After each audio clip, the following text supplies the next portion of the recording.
Hi, I'm Darrell Rainey from Progressive Realty Group here in Waterford. This large white building in downtown Waterford was initially built for the Dominion Telephone Company, but over the years, it's been home to a multitude of different industries and businesses. My brother Dean even rented space here in the 1990s for his sports card and collectibles shop, The Draft.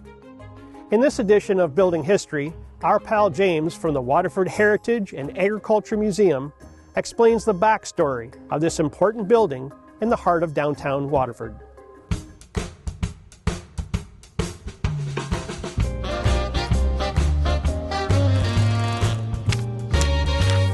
The Dominion building came to be thanks to that newfangled invention, the telephone.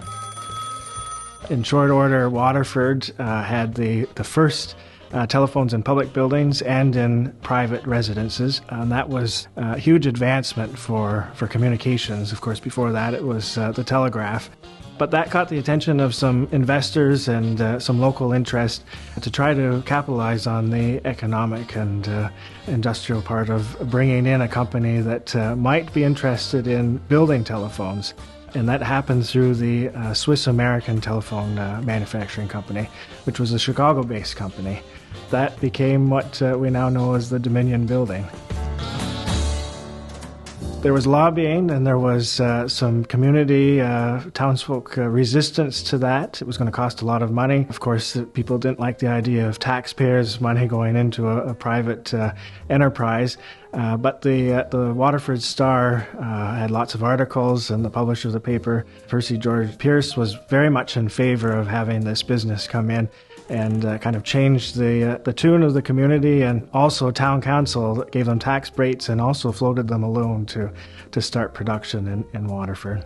They started construction of the building in 1908. By 1909, they were in full production. The building itself is 100,000 square feet, 2 stories. It's a big building. You might not necessarily think so when you drive by it today, but a big industrial building, which of course was required because the company had named themselves the Dominion Telephone Company with the patriotic flair for Canada and the Great Dominion. But that building needed to be of such a size because they virtually made every component that went into the telephone. And in the first couple of years, they became the 3rd largest manufacturer of telephones in all of North America. So it turned into a huge enterprise. And of course, it was favorable, that location, because it's right next to the railroad. Big opportunity for product coming in and product going out. So that was a huge bonus for that company. By 1915, they had pretty much ceased operations. And then a year later, the parent company in Chicago actually declared bankruptcy. So that was the end of the Dominion Telephone Company. There was a 2-year period where the building was empty, but in those 2 years, the young Dodge brothers actually got wind of the building and its location to the railroad and the industrial strength that was happening in the area, and thought that it might be a good location for auto manufacturing. Fortunately or unfortunately, town council decided that probably wouldn't be the best thing, so the Dodge brothers were turned away. And in 1917, Penman's Mill Company, based out of Paris, Ontario, purchased and set up shop there as a knitting mill. When Penman's took over and started manufacturing, they already had mills in Brantford, Port Dover, and also some mills in Quebec. But their main use of the building was to make knitted undergarments. The local stories that comes out of that is the Bobbin Boys. So there was a bunch of high school students, boys that were hired, and that was the nickname that they were given, and they were responsible for changing the bobbins on the machines, which of course was dangerous. These are big mechanical machines with lots of moving parts, so you had to really kind of keep your eye on what you were doing, or you'd miss a finger or a hand or that kind of fun stuff. So anything to make a nickel or two. And of course, they were spending it on the gumballs, because that was one of the first things to come into Waterford and Norfolk for a treat, the newly invented gum, and it was quickly outlawed because, of course, that's such a disgusting habit to have. The Welcome Arch for Waterford is actually located right on the corner of Alice Street and the end of the Dominion building. And that was put up in 1925 as a tribute to Alice York, the wife of Colonel York, who was the local druggist. And that arch was dedicated after her passing. Alice came from a fairly wealthy family, the Sovereign family, and that whole end of Alice Street was actually owned by her family. So the big welcome arch, which was quite the thing to have in town for all the people arriving on the train, was in her honor and dedicated by the colonel and the townsfolk.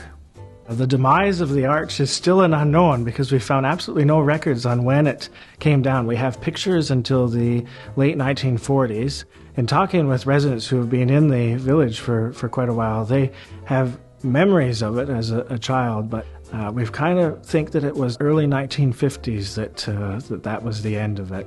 Not necessarily because of its structural stability or anything, but more likely because of the need for widening the road. Penman's Mill Company went through a few different changes of what they were making, but the company admitted that they had been losing money for years but had kept in operation, and there was about 65 employees there at the end. But yeah, finally closed down in 65. But in short order, it was taken over by another mill company and then eventually bought a few years later in the early 1970s by the Waterford Spinning Company. In 1988, there was a manufacturer of carpets that went in that exclusively made carpets for high-end restaurants and Canadian embassies. But by 1989, that had also ceased operation.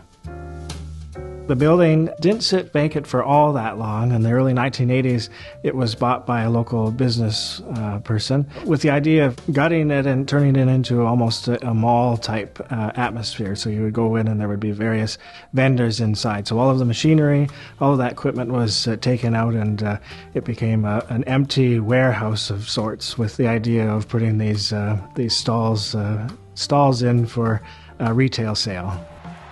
So in the early 1990s, there was really only one business that went into the building, and that was called the Draft Sports Card and Collectibles. I understand because of the atmosphere of the building and the need for heat in the winter, proper heating anyway, that kind of shut that down, and they moved to a different location in Waterford. And then that was the end for a number of years for what was happening in that building. And on the premises of that site, there's another building that's not necessarily attached, but it was definitely part of the original component of that telephone manufacturing company. And for a while, there were two different businesses in there. In the front, Townsend Treasures moved in, so it was a tea house with antiques. And then also the Board and Batten, which was tied to the owners at the time, had a retail outlet and some storage in the back of that building as well. The owner did have ideas about putting lofts upstairs in that building, some big open space lofts, great use of the facility. One of the sad parts of the story with the loft situation was that permits weren't acquired, and there was some things that happened between the municipality and the owners that went back and forth, and a court case and some jail time, and that became the end of the owner's involvement with the building. There was a power of sale, and the front half had been purchased by a developer, and the back half had been purchased by the owners of the antique store at that time. And in short order, they had also opened the upstairs for vendors to be selling antiques. So it became quite a large facility for antiques, and also a destination for folks treasure hunting. The building today, of course, still houses the Waterford Antique Market. They've celebrated their 25th anniversary. The front half has been purchased, and it has now lofts officially upstairs with tenants. So how did we come to own the building? It's interesting, actually, because we as a company focus in the Norfolk County area. And in the beginning phase, 2019 is when we started. We were looking to establish ourselves in smaller communities. Waterford wasn't really on our radar, but we noticed there was a building up for sale on Kijiji. And at the time we went to look, and we met with a gentleman named Murray Gibbons who owned the building, and he gave us a tour. And at the time when we walked through this building, it was basically an empty shell with units upstairs in really bad shape. And a lot of the infrastructure in place would have to be redone, gutted. So we decided at the time, let's take this project on. When we took ownership of the building, then we moved forward with basically taking it in stages. What that meant was we would remove all the brick and just gut it down to the studs, basically. The interesting thing is when we gutted the building, the things we found in here. There was an old elevator at the back of the building. So we left some of that infrastructure in place, the lift and things, adapted it into the design of the units. So who's in the units today? Well, on the commercial space, it's still Wishbone Brewery. And now we have a company called Groundswell, which is owned by Jess.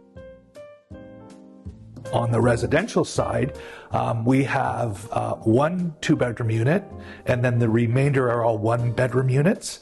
They range in size from about 540 square feet to upwards of 1,800 square feet for a 1-bedroom unit. It's quite large. We tend to find that Waterford is a very desirable area for people.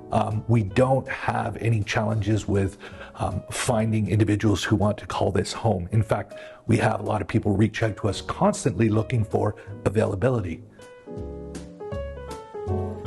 Although this building has been split into multiple properties with different owners, it's still a hub of innovation and entrepreneurship today. And with its convenient location right next to the Waterford ponds and trails, this grand building has become a focal point of Waterford's commercial district. If you're looking to move in and around the Waterford area, be sure to contact us at progressiverealtygroup.ca, your hometown realtor.